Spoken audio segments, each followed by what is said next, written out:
Hello everyone. Top 50 MCQ भारतीय संविधान से जो कि विभिन्न परीक्षाओं में बार बार पूछे जाते हैं। सबसे पहला प्रश्न है, निम्नलिखित में कौन संसद का अंग है? लोकसभा, राज्यसभा, राष्ट्रपति। इसका आंसर है उपरोक्त सभी। दूसरे प्रश्न में चलते हैं, भारत का संसद कहाँ स्थित है? इसका राइट आंसर है नई दिल्ली में। भारत में कानून बनाने का कार्य कौन करता है? संसद। कानून बनाने का कार्य करते हैं संसद। लोकसभा क्षेत्रों का विभाजन किस आधार पर होता है? तो इसका राइट आंसर है जनसंख्या के आधार पर। भारत के लोकसभा में अधिकतम कितने सीटें हैं? लोकसभा में 552 सीट है अधिकतम। भारत के राष्ट्रपति कितने लोकसभा सदस्यों को मनोनीत करता है? इसमें बहुत कन्फ्यूजन होता है। कई लोग इसको 12 लिखते हैं जबकि वो राज्यसभा के लिए है। लोकसभा में 2 सदस्यों को मनोनीत करते हैं, बाकी जो है चुन कर आते हैं। वर्तमान लोकसभा में कितने सदस्य कार्यरत है? इसका आंसर है 545। लोकसभा के विषय में सही कथन नहीं है।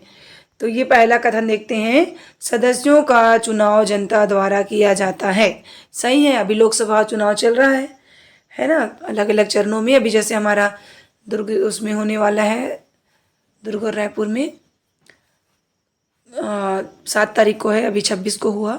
तो ये भी लोकसभा का है ना, छत्तीसगढ़ के संदर्भ में मैं बता रही थी। तो ये सही है। सामान्य कार्यकाल 5 वर्ष का होता है लोकसभा का, ये भी सही है। लोकसभा सदस्य को सांसद कहते हैं, ये भी सही है। गलत आंसर क्या है? बहुमत दल का नेता मुख्यमंत्री होता है।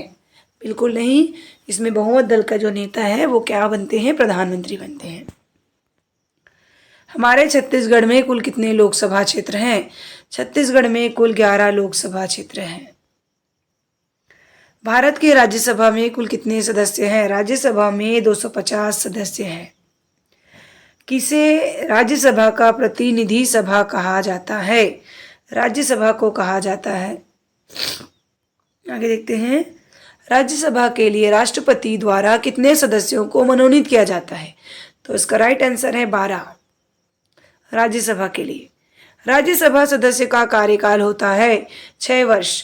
अन्य सभी का 5 वर्ष होता है, लेकिन अगर राज्यसभा बोलेंगे तो आप याद रखेंगे कि 6 वर्ष का होता है। राष्ट्रपति निम्न में से किस क्षेत्र के व्यक्ति को राज्यसभा के लिए चयन नहीं कर सकता? कला, संगीत, विज्ञान, इस क्षेत्र से चयन कर सकते हैं, लेकिन कर्मचारी से चयन नहीं कर सकते। राज्यसभा के पदेन अध्यक्ष कौन होता है? उपराष्ट्रपति होता है। छत्तीसगढ़ में राज्यसभा की कुल कितने सीटें हैं? 5 राज्यसभा की, है ना। और लोकसभा का कितना देखिए हमने? 11, और विधानसभा का है 90। तो ये इंपॉर्टेंट है, याद रखेंगे इसको। भारत के राज्यसभा में राज्य सरकार कुल कितने सदस्यों को चुनकर भेजता है? 238, बाकी 12 मनोनीत होते हैं। सरकार का महत्वपूर्ण व्यवस्थापिका अंग किसे कहते हैं? संसद को। कार्यपालिका का वास्तविक प्रमुख होता है प्रधानमंत्री। किसके सलाह पर राष्ट्रपति मंत्रिपरिषद की नियुक्ति करते हैं? किसके सलाह पर? प्रधानमंत्री की सलाह पर। भारत के प्रधानमंत्री की नियुक्ति करते हैं राष्ट्रपति। भारत का प्रधानमंत्री होते हैं, कौन होते हैं? भारत के नागरिक होते हैं पहले, संसद के सदस्य भी होते हैं, बहुमत दल का नेता। तो इसका आंसर आएगा उपरोक्त सभी। किसके हस्ताक्षर के बिना कानून नहीं बन सकता? तो इसका राइट आंसर है राष्ट्रपति। प्रेसिडेंट के साइन के बिना कोई भी लॉ पारित नहीं होता। निम्नलिखित में से किसकी नियुक्ति राष्ट्रपति करते हैं? राज्यपाल, महाधिवक्ता, मुख्य चुनाव आयुक्त। उपरोक्त सभी इसका आंसर है। निम्नलिखित में से कौन सी शक्तियां राष्ट्रपति के पास नहीं है?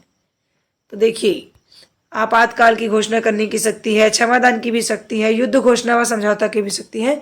मुख्यमंत्री की नियुक्ति नहीं करते हैं, बहुमत दल के नेता होते हैं, है ना, विधानसभा में। और नियुक्ति के समय शपथ जो है राज्यपाल दिलाते हैं। तो इसका आंसर है मुख्यमंत्री की नियुक्ति। भारत के तीनों सेनाओं का सर्वोच्च सेनापति कौन होता है? राष्ट्रपति। राष्ट्रपति प्रायः अपनी शक्तियों का प्रयोग किसके सलाह पर करता है? इसका आंसर है मंत्रिपरिषद। राष्ट्रपति का सामान्य कार्यकाल कितना होता है?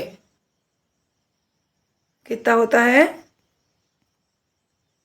आगे देखते हैं, 1 मिनट। 5 वर्ष। भारत का सर्वोच्च न्यायालय कहाँ स्थित है? नई दिल्ली में। उच्चतम न्यायालय का क्षेत्राधिकार कितने प्रकार के होते हैं? 3 प्रकार के होते हैं, आपने पढ़ा होगा, है ना। प्रारंभिक क्षेत्राधिकार, अपीली, परामर्शी। संसद द्वारा पारित अधिनियमों का पुनरावलोकन कौन कर सकता है? इसका आंसर है सर्वोच्च न्यायालय कर सकते हैं।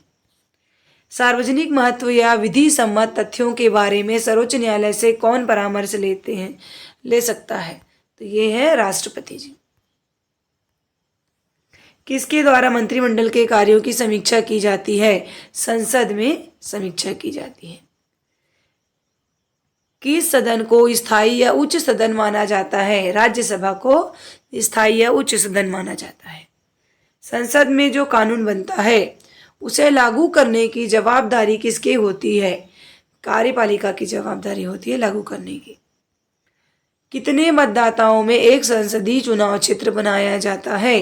तो उसका आंसर है 10 लाख मतदाताओं में। केंद्र और राज्य सरकार के मध्य मुकदमे पर सर्वोच्च न्यायालय किस प्रकार का क्षेत्राधिकार रखता है? तो ये 3 ऑप्शन है इसमें से, तो मैंने इसको छोड़ दिया है, आप बताएंगे इसको कमेंट करके। संघ लोक सेवा आयोग के अध्यक्ष की नियुक्ति कौन करता है? इसका आंसर है राष्ट्रपति। देश के सारे काम किसके नाम पर किए जाते हैं? राष्ट्रपति। सरकार की मनमानी पर अंकुश कौन लगाता है? न्यायालय। हमें कितने मौलिक अधिकार प्राप्त है? इसका आंसर है 6। 14 वर्ष से कम उम्र के बच्चों से कारखानों में काम करवाना किस अधिकार के अंतर्गत प्रतिबंधित है? यह है शोषण के विरुद्ध अधिकार। मौलिक अधिकार का संरक्षक कौन होता है? सर्वोच्च न्यायालय और उच्च न्यायालय दोनों। हमें कितने मौलिक कर्तव्य प्राप्त हैं? कर्तव्य की बात करेंगे तो 11 और अधिकार की बात करेंगे तो 6। आगे प्रश्न देखते हैं। किसके समक्ष सभी नागरिक समान हैं? कानून के सामने। भारतीय संविधान में किसे कानूनी रूप से अपराध घोषित किया है? तो ये है छुआछूत। किस अनुच्छेद में अस्पृश्यता का अंत किया गया है? ये है अनुच्छेद 17। बहुत इंपॉर्टेंट अनुच्छेद है, कई बार पूछा जाता है। मौलिक अधिकारों के हनन होने पर नागरिक किसकी शरण ले सकता है? इसका आंसर है न्यायालय। गरिमापूर्ण जीवन जीने का अधिकार किस अधिकार के अंतर्गत आता है? स्वतंत्रता का अधिकार। भारत की प्रभुत्ता, एकता और अखंडता की रक्षा करना है किसके तहत है? मौलिक कर्तव्य के तहत है। कोई भी व्यक्ति अपने धर्म का प्रचार प्रसार कर सकता है, यह किस अधिकार के अंतर्गत आता है? तो ये है धार्मिक स्वतंत्रता का अधिकार। अपने अपने धर्म का प्रचार प्रसार कर सकते हैं। व्यक्ति को उनकी संस्कृति, भाषा और लिपि को संरक्षित करने का अधिकार प्रदान करता है। कौन? शिक्षा व संस्कृति का अधिकार। देखिए, एक केस स्टडी जैसे दिया है कि राजू जो है भीड़ भाड़ और प्रदूषण से परेशान होकर अपने गांव वापस जाना चाहता है, पर कुछ लोग उसको रोकते हैं। तो किस अधिकार का हनन हो रहा है उसके? वो हो रहा है स्वतंत्रता के अधिकार का हनन हो रहा है। वो कहीं भी निवास कर सकता है। पहले अपने शहर में रहता था, अपने गांव वापस आ रहा है तो उसको कोई भी रोक नहीं सकते। एक जैसे कार्य के लिए महिला पुरुष श्रमिक से कम मजदूरी देना किस अधिकार के हनन के अंतर्गत आता है? ये शोषण के विरुद्ध अधिकार। अल्पसंख्यक किस समूह के आधार पर तय किया जाता है? धर्म और भाषा के आधार पर। Thank you so much for watching this video. ये वीडियो आपको कैसे लगा आप जरूर कमेंट करें। Please like, subscribe and share करें। Thank you.